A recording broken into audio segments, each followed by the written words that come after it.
Duszemu. Atas nama Bapa dan Putra dan Roh Kudus, amin. Shalom Aleichem bersama Mesiah.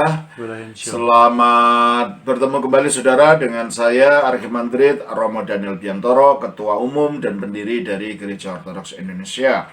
Kita akan melanjutkan acara kita, yaitu menjawab pertanyaan-pertanyaan yang saudara kirim kepada saya. Tapi sebelumnya, saya ingatkan untuk saudara yang belum, untuk subscribe, untuk klik like-nya, untuk klik itu lonceng tanda notifikasi, dan untuk share video-video ini kepada teman-teman saudara, supaya mereka juga mendapatkan pengetahuan seperti saudara mendapat pengetahuan.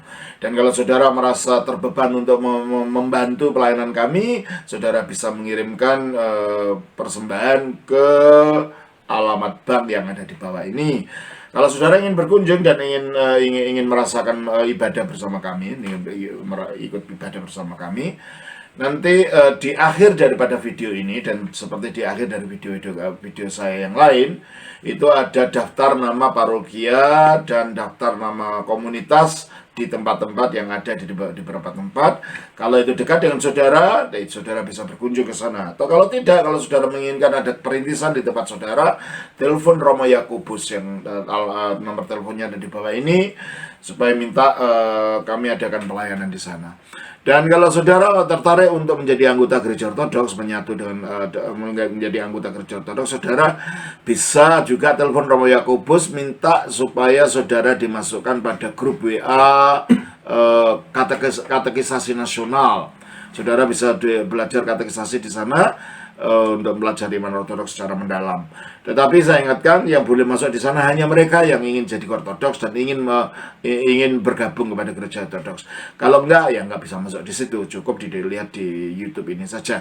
Nah, untuk saudara kalau ingin belajar lebih akademis lagi, kami punya program sekolah teologi ortodoks online.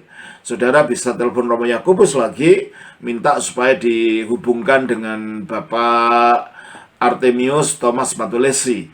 Dia yang bertanggung jawab untuk itu. Saudara tanyakan segala sesuatunya kepada dia. Jangan tanya saya, karena saya bukan yang mengurusi masalah teknisnya. Saya ngajar di situ, tapi saya tidak mengurusi teknisnya. Baik. Saya kira itu yang bisa. Dan kalau nanti di kolom komentar ada orang yang memberitahu alamat yang tidak ada di dalam daftar alamat parokia kami atau komunitas kami, saudara abaikan saja. Itu bukan orang dari kami dan bukan bagian daripada pelayanan kami. Itu orang yang ingin mencari kesempatan di situ, ya. Baik.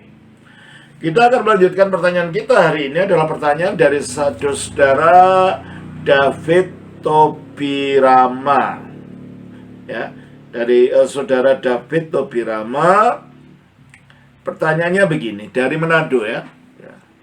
Tomohon atau Manado, ya, saya pokoknya dari Minahasa. Shalom, maaf Romo mau bertanya, bagaimanakah makna atau tafsiran dalam Lukas pasal 11 ayat 31. Makasih, God bless you. Terima kasih saudara David. Bunyinya begini, kita baca dari Lukas 11 ayat yang ke-31. Pada waktu penghakiman, ratu dari selatan itu akan bangkit bersama orang dari angkatan ini, dan ia akan menghukum mereka, sebab ratu ini datang dari ujung bumi untuk mendengarkan hikmat Salomo, dan sesungguhnya yang ada di sini lebih daripada Salomo. Ya, saudara, Yesus berbicara tentang penghakiman di sini. Pertama, ada beberapa makna di sini. Yesus berbicara tentang penghakiman. Nah, di dalam penghakiman itu ternyata ada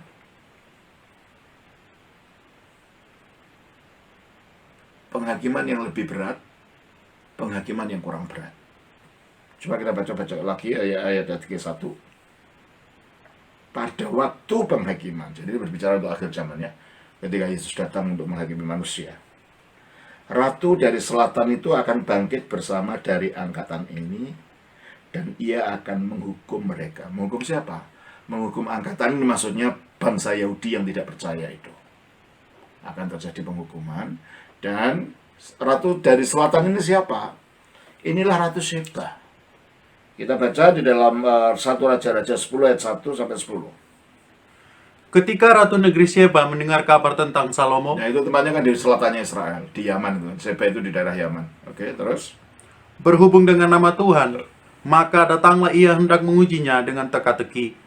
Ia datang ke Yerusalem dengan pasukan pengiring yang sangat besar, dengan unta-unta yang membawa rempah-rempah, sangat banyak emas dan batu permata yang mahal-mahal. Setelah ia sampai kepada Salomo, dikatakannya lah segala yang ada dalam hatinya kepadanya. Dan Salomo menjawab segala pertanyaan ratu itu. Bagi raja tidak ada yang tersembunyi, yang tidak dapat dijawabnya untuk ratu itu. Ketika Ratu Negeri Sheba melihat segala hikmat Salomo dan rumah yang telah didirikannya, makanan di mejanya, cara duduk pegawai-pegawainya, cara pelayan-pelayannya melayani dan berpakaian, minumannya dan korban bakaran yang biasa dipersembahkannya di rumah Tuhan, maka tercenganglah ratu itu. Dan ia berkata kepada raja, "Benar juga kabar yang kudengar di negeriku tentang engkau dan tentang hikmatmu. Tetapi aku tidak percaya perkataan-perkataan itu sampai aku datang dan melihatnya dengan mataku sendiri. Sungguh, setengahnya pun belum diberitahukan kepadaku. Dalam hal hikmat dan kemakmuran, engkau melebihi kabar yang kudengar. Berbahagialah para istrimu, berbahagialah para pegawaimu ini yang selalu melayani engkau dan menyaksikan hikmatmu. Terpujilah Tuhan Allahmu yang telah berkenan kepadamu sedemikian, hingga ia mendudukan engkau di atas takhta kerajaan Israel. Karena Tuhan mengasihi orang Israel untuk selama-lamanya, maka ia telah mengangkat engkau menjadi raja, untuk melakukan keadilan dan kebenaran. Lalu diberikannya kepada raja 120 talenta emas dan sangat banyak rempah-rempah dan batu permata yang mahal-mahal. Tidak pernah datang lagi begitu banyak rempah-rempah seperti yang diberikan Ratu Negeri Sheba kepada Raja Salomo itu. Jadi itu Ratu Sheba. Ini berbicara tentang Ratu Sheba yang kalau sekarang di zaman modern letaknya di negara Yaman ya. Ya, jadi maka di sebelah selatan Israel. Kita baca juga 2 Tawarikh pasal 9. 2 Tawarikh pasal 9 ayat 1 sampai 12. Paralelnya ya, paralel kisah. Oke, bacakan. Ketika Ratu Negeri Sheba mendengar kabar tentang Salomo, maka dengan pasukan pengiring yang sangat besar dan dengan unta-unta yang membawa rempah-rempah, banyak emas dan batu permata yang mahal-mahal, datanglah ia ke Yerusalem hendak menguji Salomo dengan teka-teki. Setelah ia sampai kepada Salomo, dipercakapkannya lah segala yang ada di dalam hatinya dengan dia. Dan Salomo menjawab segala pertanyaan ratu itu. Bagi Salomo tidak ada yang tersembunyi, yang tidak dapat dijawabnya untuk ratu itu.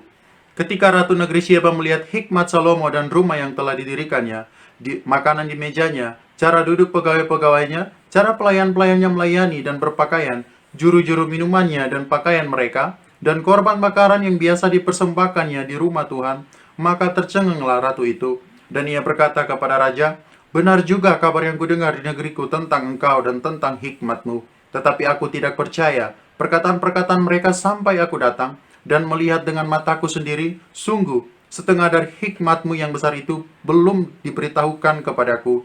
Engkau melebihi kabar yang kudengar. Berbahagialah orang-orangmu dan berbahagialah para pegawaimu ini yang selalu melayani engkau dan menyaksikan hikmatmu. Terpujilah Tuhan Allahmu yang telah berkenan kepadamu sedemikian, hingga ia mendudukan engkau di atas takhtanya sebagai raja untuk Tuhan Allahmu. Karena Allahmu mengasihi orang Israel, maka ia menetapkan mereka untuk selama-lamanya, dan menjadikan engkau raja atas mereka untuk melakukan keadilan dan kebenaran. Lalu diberikan kepada raja 120 talenta emas, dan sangat banyak rempah-rempah, dan batu permata yang mahal-mahal. Tidak pernah lagi ada rempah-rempah seperti yang diberikan Ratu Negeri Sheba kepada Raja Salomo itu. Lagi pula hamba-hamba Huram dan hamba-hamba Salomo yang membawa emas dari Ofir, membawa juga kayu cendana dan batu permata yang mahal-mahal. Terima kasih. Jadi itulah kisahnya. Jadi bagaimana kita tahu bahwa ini yang dimaksud Ratu dari selatan Ratu Sheba? Ya coba lihat aja dalam Lukas 11 ayat 31 itu. Pada waktu penghakiman, ratu dari selatan itu akan bangkit bersama dari angkatan ini, dan ia akan menghukum mereka. Sebab ratu ini datang dari ujung bumi, ya ujung Jazirah Arab maksudnya, ya. Kan itu letaknya di ujung, ya. Yaman itu kan. Dari ujung bumi untuk mendengarkan hikmah Salomo. Nah itu kan. Dalam Alkitab, ada ratu yang datang dari jauh mendengarkan hikmah Salomo, ya Ratu Sheba, tidak ada ratu yang lain dalam kisahnya itu. Berarti kalau gitu yang disebut Ratu Selatan di sini itu bukan Nyai Roro Kidul ya. Ada orang menafsirkan Nyai Roro itu ngawur sekali itu. Nggak ada kaitannya dengan Alkitab, ngapain Nyai Roro Kidul segala ya. Karena Kidul itu bahasa Jawa artinya selatan. Ratu dari selatan. Bukan itu. Ratu dari selatan Nyai Roro Kidul kan tidak pernah bertemu dengan Raja Salomo. Dari mana itu ceritanya? Nah, di dalam kisah ini dikatakan sebab ratu ini datang dari ujung bumi untuk mendengarkan hikmah Salomo. Kapan ratunya Nyai Roro Kidul ketemu sama Salomo? Nggak pernah kan? Ya, nggak ada sejarahnya itu. Makanya hati-hati yang menafsirkan Alkitab jangan ngawur gitu ya. Nah, jadi yang pernah bertemu ratu dengan Salomo adalah Ratu Seba yang kisahnya kita baca tadi. Seba itu terletak sekarang di negeri Yaman, di sebelah selatannya, di bawahnya Saudi Arabia. Jadi kalau gitu dari Israel adalah ke sebelah selatan. Itu maksudnya gitu ya. Jadi udah tahu siapa ratu dari selatan ini, bukan Nyai Roro Kidul, tidak ada kaitannya dengan Nyai Roro Kidul. Itu ngawur saja tafsiran ya. Karena saya pernah dengar itu dia nafsirkan begitu ya. Terus tetapi ini adalah Ratu Seba ya, kalau dalam Islam ya namanya Ratu Bilqis. Kita di dalam Alkitab kita hanya disebut dari negaranya aja Ratu Seba. Atau kalau dalam Islam namanya Ratu Syaba ya, Ratu Bilqis dari negara Saba. Di dalam Alkitab disebutkan ratu dari selatan itu ya. Nah, coba kita kembali pada ayatnya. Jadi sudah tahu ya identitasnya Ratu Saba ini. Pada waktu penghakiman. Jadi ini berbicara tentang hari akhir. Karena Kristus akan menghakimi semua orang nantinya. Coba kita baca di dalam 2 Korintus 5 ayat 10. Coba terbalik. Sebab kita semua harus menghadap takhta pengadilan Kristus. Kita semua harus menghadap takhta pengadilan Kristus. Jadi Kristus yang akan mengadili, Kristus yang menjadi hakim. Ya. Kita baca juga dalam Roma pasal 2 ayat 16. Hal itu akan nampak pada hari bila mana Allah sesuai dengan Injil yang kuberitakan akan menghakimi segala sesuatu yang tersembunyi dalam hati manusia oleh Kristus Yesus. Ya, kita baca juga dalam Matius pasal yang ke-25 ayatnya yang ke-31 32. Apabila Anak Manusia datang dalam kemuliaannya, maksudnya itu Kristus ya sebagai Mesias yang dimuliakan, terus dan semua malaikat bersama-sama dengan Dia, maka Ia akan bersemayam di atas takhta kemuliaannya. Lalu semua bangsa akan dikumpulkan di hadapannya, dan Ia akan memisahkan mereka seorang daripada seorang, sama seperti gembala memisahkan domba dari kambing. Terus? Dan Ia akan menempatkan domba-domba di sebelah kanannya, dan kambing-kambing di sebelah kirinya. Hari pengadilan itu, manusia dipisahkan antara yang akan diselamatkan, yang akan binasa ya, seperti domba dan kambing. Berarti kalau gitu betul, Yesus akan melakukan penghakiman pada zaman akhir. Maka kembali kepada Lukas 11:31, pada waktu penghakiman kapan? Yaitu waktu Yesus datang. Nah terus pada waktu ini kisahnya adalah orang-orang Yahudi ini menolak Yesus. Coba ayat 29 dari Lukas 11. Ketika orang banyak mengerumuninya, berkatalah Yesus, angkatan ini adalah angkatan yang jahat. Nah, itu tidak menolak. Dia mendapat tanda tidak akan diberikan. Tandanya tanda Yusuf saja. Nah, tandanya hanya tanda Yunus. Tapi karena kita tidak membahas itu, saya hanya membahas siapa yang dimaksud angkatan ini. Maka dikatakan ayat 31, pada waktu penghakiman Ratu dari Selatan itu akan bangkit bersama dari angkatan ini. Artinya orang-orang Yahudi yang tidak percaya dibangkitkan. Ratu dari Selatan juga dibangkitkan, karena semua orang akan dibangkitkan.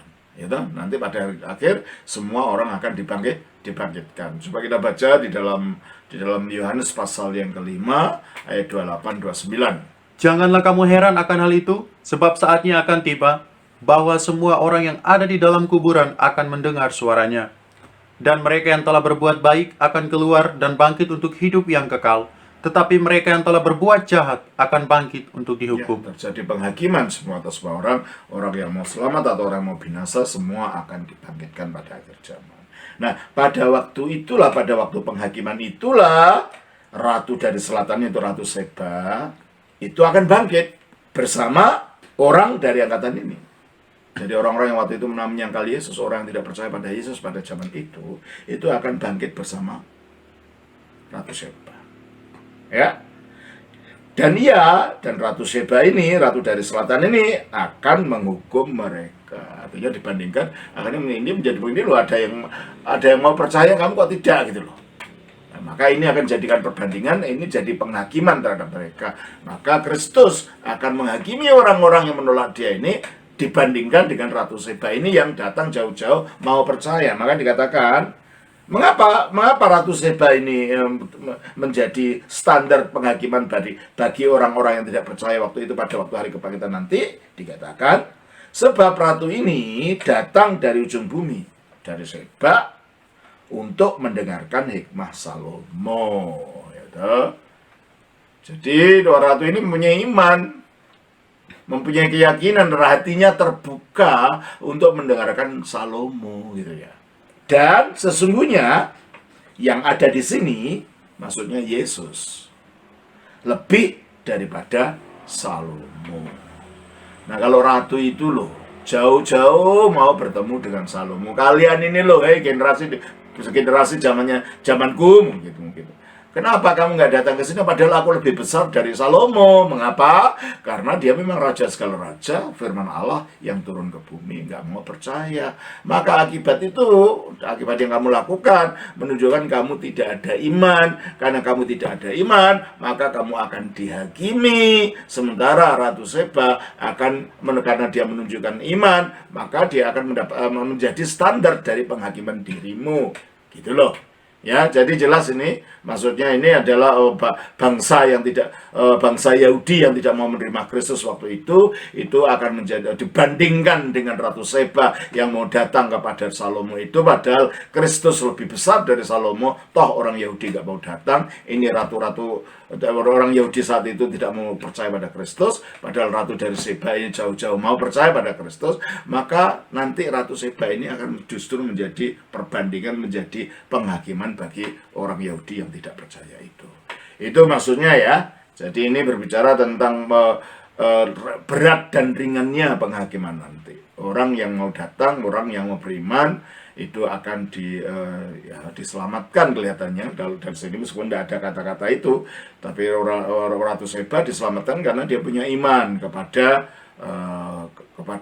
hambanya Allah, yaitu Raja Salomo ini ya. Yang di sini Kristus itu menyatakan dirinya sebagai lebih besar dari Salomo. Makanya seharusnya orang-orang Yahudi itu harus mau datang, seharusnya gitu, seperti Ratu Seba tadi, gitu ya.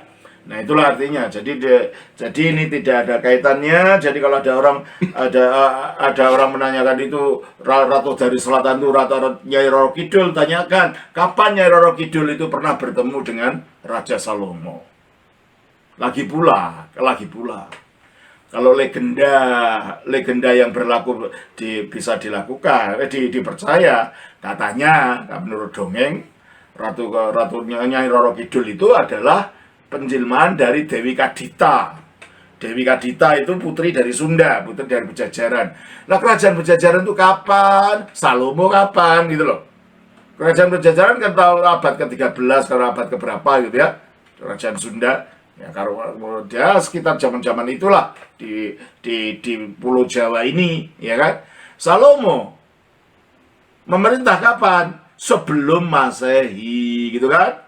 Jadi nggak mungkin lah seandainya itu betul Nyai Roro Kidul akan bertemu dengan Raja Salomo, sebab pada waktu Raja Salomo merintah, kerajaan Pajajaran itu belum ada di Indonesia. Entah kerajaan Pajajaran atau Galuh Pakuan itu belum ada di Indonesia, ya.